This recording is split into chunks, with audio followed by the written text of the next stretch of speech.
Un millonario volvió a casa antes de lo previsto. No dijo nada. Abrió la puerta y se quedó completamente helado al ver lo que la empleada estaba haciendo con su hijo. Durante años, Víctor vivió una vida que muchos envidiarán. Dinero, viajes, casas de lujo y un hijo pequeño al que amaba más que a nada. Pero también tenía una agenda saturada, reuniones constantes y una confianza ciega en la niñera que contrató para cuidar de su hijo cuando él no podía. Lo que no imaginaba es que su ausencia estaba dando lugar a algo que cambiaría su vida para siempre. Víctor tenía todo bajo control, o al menos eso pensaba. Desde que su esposa falleció en un accidente de tránsito 2 años atrás, él se había volcado completamente en el trabajo para no pensar, para no sentir, para evitar el silencio de una casa demasiado grande y demasiado vacía. Su hijo, Julián, de apenas 6 años, era lo único que le quedaba, pero el dolor lo había vuelto distante, como si amar a alguien tan profundamente otra vez fuese un riesgo que no estaba dispuesto a correr. Contrató a Teresa, una mujer ecuatoriana, para que se encargara de todo en la casa, limpieza, cocina y especialmente del cuidado de Julián. Ella era una mujer discreta, de mirada firme y voz suave. Llegó recomendada por una amiga de la familia y desde el principio demostró ser organizada, puntual y sobre todo paciente con el niño. Julián, que era tímido con los adultos, rápidamente empezó a buscarla por toda la casa. Se reía con ella, le contaba sus días en la escuela y hasta dormía mejor cuando ella le contaba historias antes de apagar la luz. Víctor lo notó, pero no se detuvo a pensarlo mucho. Al fin y al cabo, pagarle un buen salario a alguien que cuidaba bien de su hijo parecía la mejor solución. Sin embargo, con el paso de los meses, algo empezó a cambiar. Julián se mostraba más retraído con su padre. Ya no corría a abrazarlo cuando él llegaba, y cuando hablaban, sus respuestas eran cortas, evasivas. Víctor lo atribuía al estrés o a la edad sin entender realmente qué estaba ocurriendo. Teresa, en cambio, siempre estaba ahí, siempre serena, siempre eficiente, como si nada pasara. La casa estaba impecable. Julián comía mejor, sacaba buenas notas, no había ningún motivo para preocuparse. Hasta que un día, por primera vez en mucho tiempo, Víctor decidió volver a casa sin avisar. Canceló una reunión importante y no envió mensaje alguno. Solo quería sorprender a su hijo. Tal vez llevarlo a comer helado como solían hacer antes. Eran las 3:30 de la tarde. Entró por la puerta de servicio para no hacer ruido. Dejó las llaves sobre la encimera y caminó hacia la sala con una sonrisa en el rostro. Pero lo que vio al doblar el pasillo lo dejó inmóvil. No era una escena violenta ni algo peligroso. Al contrario, lo que paralizó a Víctor fue la ternura, la familiaridad y el hecho de que él no formaba parte de ella. Teresa estaba sentada en el suelo con Julián en su regazo, enseñándole a atar los cordones de los zapatos mientras él le contaba entre risas lo que había dibujado en clase. Había una complicidad entre ellos que dolía, como si Teresa ocupara un lugar que por derecho debería ser de él, un lugar que él había abandonado sin darse cuenta. En ese momento algo se quebró dentro de él. No era celos, no era rabia. Era una mezcla dolorosa de culpa, miedo y la brutal realización de que estaba perdiendo a su hijo sin siquiera notarlo. Y lo más desconcertante era que Teresa no había hecho nada malo. No había manipulación, no había intención de ocupar ningún rol. Solo estaba presente. Y él no. Pero cuando intentó intervenir y retomar su lugar como padre, las cosas no salieron como esperaba. Julián ya no respondía a su voz como antes. Se escondía detrás de Teresa cuando él levantaba la voz. Lo miraba con desconfianza como si fuera un extraño. Y entonces, por primera vez, Víctor empezó a preguntarse qué más había ocurrido durante esos meses en los que él no estuvo presente. ¿Hasta dónde había dejado que otra persona ocupara su ausencia? ¿Y quién era realmente esa mujer a la que había dejado entrar en su casa? Había algo más en ella, algo que Víctor no alcanzaba a entender. Y pronto descubriría que Teresa no solo era una empleada más. Lo que se revelaría en breve mudaría para siempre a forma como él enxergaba a propia vida. Durante los días que siguieron a aquel descubrimiento, Víctor intentó recuperar algo que ni siquiera se había dado cuenta de que había perdido: el corazón de su hijo. Cambió sus horarios, empezó a llevar a Julián al colegio, a leerle cuentos por la noche. Se esforzaba, pero cada intento era como chocar contra una pared invisible. Julián lo miraba con esa mezcla de duda y distancia que destruye lentamente a un padre por dentro. Por otro lado, Teresa seguía comportándose como siempre, atenta, educada, presente. Pero había una tensión en el aire que no se podía negar. Víctor comenzó a observar más de cerca, buscando señales, gestos, palabras fuera de lugar. No las había. Teresa nunca cruzaba ningún límite, nunca lo desafiaba, y eso de alguna manera lo desconcertaba aún más. ¿Cómo alguien podía tener tanto impacto en su hijo sin imponerlo? Un día, mientras rebuscaba papeles viejos en el estudio, Víctor encontró un cuaderno de Julián. Había dibujos de él y Teresa en el parque, en la cocina, en la sala viendo películas. En ninguno aparecía él, su propio padre. Era como si su hijo hubiese reconstruido una familia en la que él ya no tenía lugar. Aquello lo golpeó en el pecho. Se sentó en el sillón, solo, con las manos temblando. Por dentro algo se rompía sin hacer ruido. Esa noche no durmió. Recorrió mentalmente todos los momentos que había perdido. Todos los cumpleaños en los que solo había pasado media hora. Todas las noches en que fingía trabajar tarde solo para no tener que hablar con nadie. Y por primera vez sintió vergüenza. No de Teresa, de sí mismo. Pero la sospecha empezó a transformarse en una necesidad. Necesitaba saber más sobre ella. ¿Por qué estaba tan comprometida con un niño que no era suyo? ¿Qué historia cargaba detrás de esa mirada silenciosa? Comenzó a hacer preguntas discretas. Llamó a la agencia por la que la había contratado. Le dijeron que Teresa había trabajado durante años cuidando ancianos en hospitales privados y que antes de eso había trabajado como voluntaria en hogares infantiles en su país. Ninguna queja, ninguna irregularidad, solo buenas referencias. Pero también descubrió algo más. Teresa no tenía familia. Su hijo había muerto años atrás de neumonía.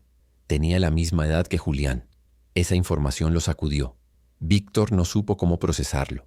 Todo empezaba a tener sentido. La dulzura de Teresa, su forma de cuidar a Julián, la paciencia infinita. No era solo trabajo, era una segunda oportunidad. Y ahora, al saberlo, Víctor se sintió aún más pequeño. Intentó hablar con ella, agradecerle, pero cuando lo hizo se quebró. Le pidió perdón por haberla juzgado, por haber estado ausente, por haber permitido que su hijo encontrara consuelo primero en una extraña y no en él. Teresa no lloró, pero lo escuchó en silencio, y cuando él terminó, solo dijo algo que lo marcaría para siempre.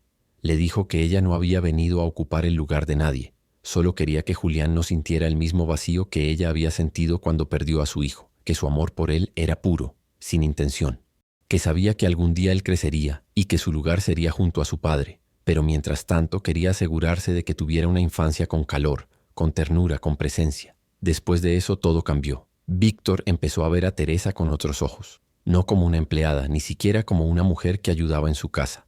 La veía como alguien que le había devuelto a su hijo, que había salvado algo que él, por dolor o por miedo, había dejado morir. Julián también empezó a cambiar. Poco a poco, con paciencia. Víctor ya no era el padre distante. Jugaban juntos, cocinaban los tres, iban al parque. A veces Teresa se quedaba en la casa solo porque Julián quería que ella también estuviera en las noches de película. Se habían convertido, sin planearlo, en algo más grande que una familia tradicional.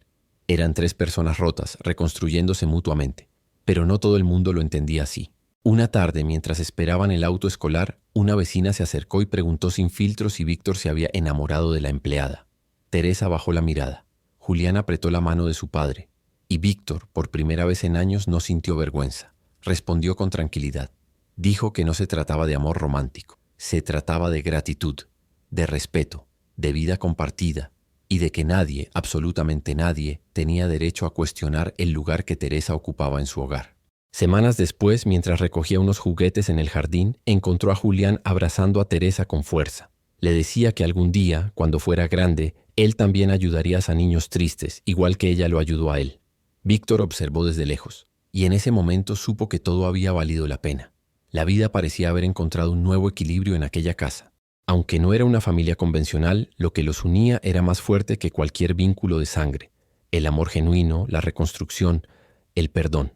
Pero fue justo cuando todo parecía estar en calma que el pasado decidió golpear de nuevo, sin aviso y con fuerza. Una mañana, al abrir la puerta, Víctor encontró un sobre grande en el suelo.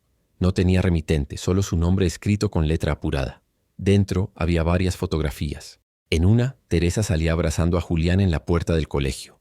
En otra, se los veía dentro del supermercado, riendo como una madre con su hijo. Y luego una nota, corta, cruel, escrita con tinta roja. ¿Esto es lo que haces cuando no estás en casa? El corazón de Víctor se paralizó. La letra era familiar. Demasiado. Era de Mariana, su exesposa. No hablaban desde hacía años, pero ella aún tenía contacto limitado con la familia. Al parecer, alguien le había enviado fotos, o tal vez había contratado a alguien para seguirlos. Tal vez no lo superaba, o tal vez simplemente no soportaba que Julián hubiera rehecho su vida sin ella. Víctor sabía que Mariana tenía problemas emocionales no tratados. Había sido una madre ausente, y aunque al principio él había intentado mediar, finalmente ella desapareció. Pero ahora volvía, no para recuperar algo, sino para destruir lo poco que se había reconstruido. Días después, Teresa fue citada a una inspección social. Una denuncia anónima afirmaba que ella estaba manipulando emocionalmente al niño para quedarse con la custodia. Fue interrogada durante horas. Trataron de hacerla dudar, de hacerla parecer peligrosa, pero no encontraron nada, absolutamente nada. Teresa salió de allí con el alma herida, pero con la frente en alto. Cuando llegó a casa, Víctor estaba furioso. Había pasado de la culpa al miedo y del miedo a la determinación. Abrazó a Teresa sin decir una palabra, y después llamó a su abogado.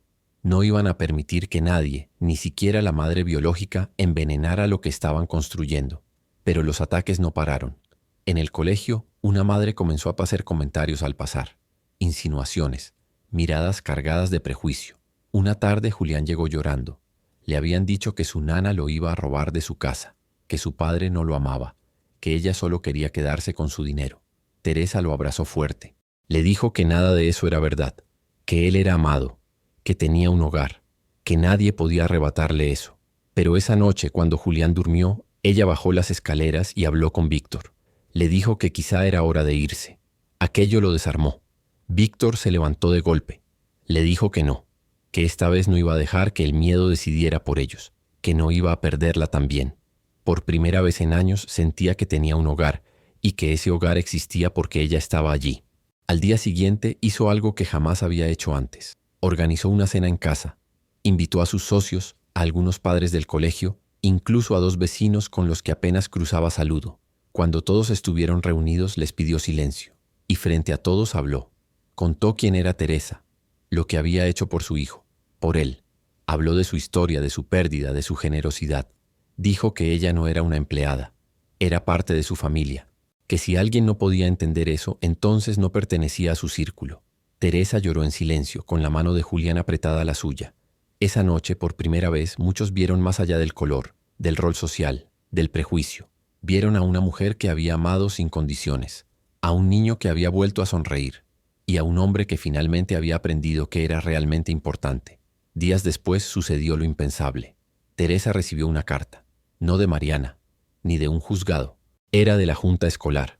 La directora quería que Teresa participa como voluntaria en un nuevo programa de apoyo emocional para niños que sufrían bullying o abandono. Se habían enterado de su historia y querían que ayudara a otros niños a sentirse menos solos, tal como lo había hecho con Julián. Teresa dudó. No se sentía preparada. Pero Julián, desde el pasillo, gritó sin miedo. «Tú puedes, mamá. Ellos también necesitan a Teresa». La palabra mamá resonó como un eco en la sala. No fue un error. No fue un lapsus. Fue una verdad nacida del alma de un niño que había encontrado en ella lo que siempre necesitó. Un refugio. Un amor real. Y entonces Víctor entendió. No importaba cómo había comenzado todo. No importaba el prejuicio, las miradas ni las amenazas. Lo que importaba era lo que estaban construyendo. Una familia hecha de heridas sanadas, de segundas oportunidades y de un amor que no pedía permiso para existir. Aquel día marcó un antes y un después. No solo para Teresa, sino para todos los que habían estado presentes. Las máscaras sociales cayeron, las etiquetas se rompieron, y en medio de todo eso nació una verdad imposible de negar. El amor verdadero no tiene apellido, ni salario, ni color. Teresa, que una vez había llegado a esa casa con miedo de ser reemplazada, había terminado siendo el centro emocional de un hogar que no sabía que necesitaba reconstruirse. No lo hizo con promesas, ni con regalos caros, sino con ternura, con paciencia, con una cena caliente al final de un día difícil, con una caricia silenciosa cuando Julián despertaba gritando por una madre que nunca estuvo, con una palabra justa cuando Víctor dudaba si era suficiente como padre. El tiempo pasó. Mariana se alejó definitivamente, sin poder sostener su odio frente a una realidad tan sólida. El veneno no tuvo más fuerza que la verdad, y aunque hubo cicatrices, ninguna de ellas fue más fuerte que el vínculo que habían creado. Teresa aceptó participar del programa escolar, y aunque al principio temblaba al hablar frente a los niños, poco a poco fue encontrando su voz. Descubrió que su historia podía dar fuerza a otros, que su dolor no había sido en vano, que su amor tenía eco. Víctor, por su parte, entendió algo que nunca antes se había permitido ver, que el éxito no se mide solo en cuentas bancarias, sino en los silencios compartidos con alguien que no te juzga, que no todo se compra. y que a veces la mayor riqueza es poder mirar a alguien a los ojos y saber que estás exactamente donde debes estar. Y Julián, el niño que había sido marcado por el abandono, creció con el corazón lleno. Aprendió que una madre no es solo quien da la vida, sino quien se queda cuando los demás se van, quien te espera en la puerta del colegio, quien escucha tus miedos sin reírse, quien te llama campeón aunque hayas perdido. Una mañana, 15 años después, Teresa preparaba el desayuno como de costumbre cuando escuchó un motor fuerte estacionar frente a la casa. Salió confundida, con las manos aún llenas de harina, y allí estaba, un coche de lujo negro brillante, con un lazo rojo sobre el capó. De él bajó un hombre alto, elegante, con sonrisa de niño travieso. Era Julián, ya un adulto. Con lágrimas en los ojos se acercó, la abrazó y le dijo: «Esto no es por el coche ni por lo que logré, es por ti. Porque sin ti, yo no estaría aquí. Esta casa, esta familia, mi vida, todo empezó contigo». Teresa rompió en llanto, porque entendió en ese instante que todo había valido la pena. Cada noche en silencio, cada injusticia, cada lágrima que escondió en la cocina. Ella no solo había criado a un niño, había salvado un alma, y sin saberlo, había sido salvada también, porque a veces los milagros no caen del cielo. A veces llegan con uniforme de camarera, con olor a sopa caliente y con un corazón lo bastante fuerte para amar sin condiciones. Suscríbete para seguir descubriendo historias reales que te harán sentir y reflexionar. Si esta historia te tocó, regálanos un like y dinos en los comentarios de qué ciudad nos acompañas.